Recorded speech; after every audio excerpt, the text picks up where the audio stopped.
Empires aren't built by being nice now.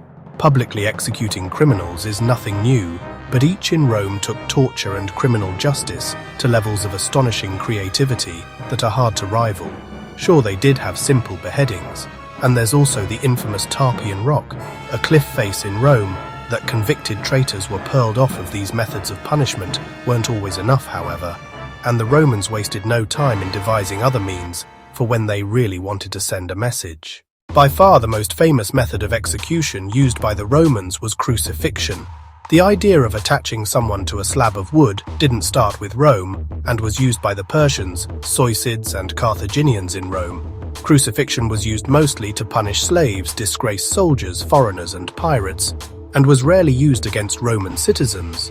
The crucifixion process usually started with scourging or whipping of the victim, who was then forced to carry their cross to the place of execution. It was likely that the condemned criminal didn't actually carry the entire cross, but just the cross beam with the upright post of the cross fixed permanently in place. The victim's arms would then be attached to the crossbeam. This could be done by driving nails into the wrists of the victim, or the arms could be tied on. It was also possible that the arms would be draped over the back of the beam and tied or nailed in place. The beam was then raised up and attached to the upright post with the feet tied or nailed to it.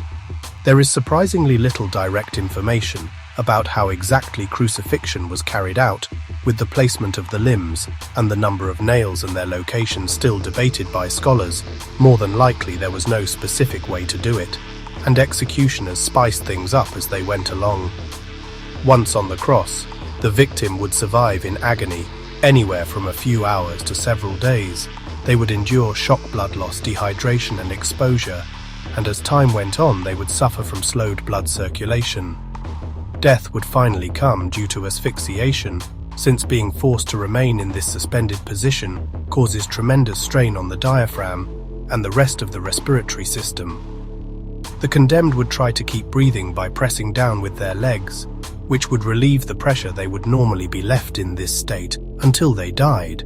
But if the executioners wanted it to end quickly, they would break the legs of the condemned, which would make inhaling difficult, and speeding along the process. Once dead, the bodies could be taken down, and the cross, or at least the upright beam, would be used again for another prisoner. But in many cases, the bodies would be left attached until they decayed at the top of the cross.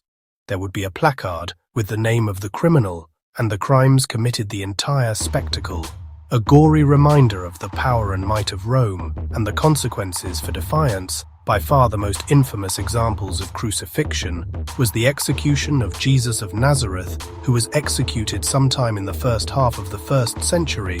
The largest mass crucifixion was recorded in 71 BC, when the Spartacus revolt was crushed by Marcus Laenius Cassius. In order to keep Rome's slaves in line, Crassus had 6,000 of the survivors crucified along a section of the Ion Way stretching from Capua to Rome. An undeniable display of Roman power. Crucifixion was used as a torture and execution method until the early 4th century AD, when the newly Christianized empire ended the practice for obvious reasons.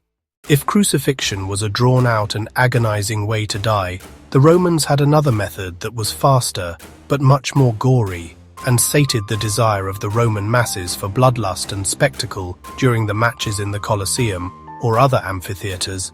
Public executions would be one of the attractions during the games, in addition to other methods of capital punishment. Damnatio ad Bestias befell the condemned, meaning condemnation to beasts. It's exactly what it sounds like. Take the condemned criminal, placed him in the arena in front of thousands of screaming patrons, and release a hungry beast to eat them. That's pretty much it. There were some variations on how it could be done. Of course, for example, the prisoner might have a weapon, so they had the illusion of a chance to survive, or they could be chained in place and unarmed, whatever the organizer or editor of the games thought would keep the crowd's attention. In some cases, the organizers would have had a flair for the dramatic, literally elaborate sets would be constructed, and scenes from plays or mythological stories would be acted out with the condemned actually being killed by the beasts. Damnatio ad Bestias was closely associated with the wild animal hunts venatones, where exotic animals would be brought into the arena to be hunted by gladiators, specialist hunters, or each other Since spectacle was the priority, not practicality, animals from the far corners of the Roman sphere of influence would be used. These most famously included lions, most likely the Barber lion, as well as leopards, bears, and crocodiles. The condemned would also be trampled to death by elephants, bulls, and wild boars. The problem with this is that wild animals don't really care what the arena organizers expect from them, and would often refuse to perform. Humans are not a natural prey animal, and even the largest and fiercest of predators would be frightened by thousands of screaming spectators to keep the blood flowing. Rome relied heavily on specialized animal handlers, called Bestiari, to prepare the animals. Before entering the arena, the animals would be starved, desperate and hungry. The animals would fall on the condemned prisoners, ripping them apart, while the crowd shouted their approval. This practice continued until sometime in the 4th century, ending since the gladiatorial games were waning in popularity anyway.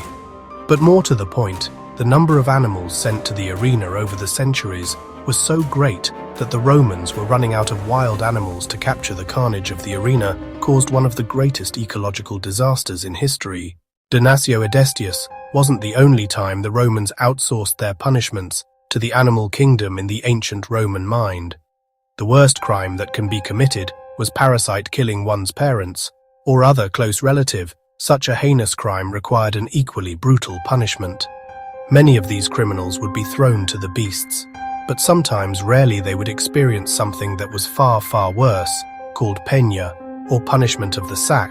The criminal would be tied in a sack and thrown into a river to drown. Some executioners thought this wasn't nearly cruel enough. Thrown in the sack with him would be a dog, a monkey, a rooster, and a snake. Once thrown in, the panicking animals would claw and bite at the man, compounding his suffering as he eventually drowned. According to the Roman historian Livy, around 101 BCE, Publius Malus was the first man executed by this method, stating that he was tied to a sack and then thrown into the sea after killing his mother. But there is no mention of any animal involvement. The first mention of using animals came centuries later.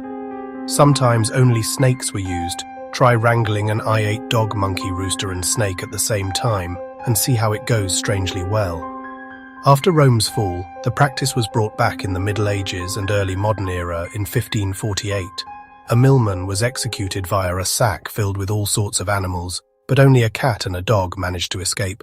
Like what happened in Rome, the punishment was rarely carried out, and was used more as a deterrent than an actual practice. At its height, Rome controlled up to a quarter of the world's population, and they did it with an iron fist and more than a little deranged creativity.